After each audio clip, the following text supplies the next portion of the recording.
Kasabay ng pagdiriwang ng buong bansa ng Araw ng Kalayaan ay 9 na miyembro naman ng aktivistang grupo ang nagbalik loob na sa pamahalaan dito sa Gimba, Nueva Ecija. Sa ulat ni Gimba Chief of Police Lieutenant Colonel Rani Casilla na bandang alas 11 GMT ng umaga nitong June 12 ay 9 na miyembro ng Liga ng Manggagawang Bukid o LMB sa Alyansang Magbubukid sa Gitnang Luzon o AMGL na nasa ilalim ng Kilusang Magbubukid ng Pilipinas o KMP ang kumilos.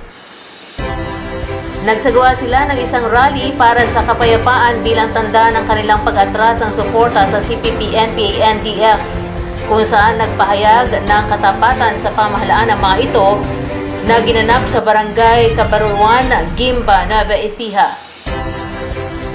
Binanggit pa ni Casilla na naging matagumpay ang nasabing aktibidad dahil sa operasyong isinagawa ng Special Intelligence Operation ng pinagsamang elemento ng 2nd Provincial Mobile Force Company NEPO na siyang lead unit, katuwang ang iba't ibang istasyon ng pulisya sa nagsilbing supporting units.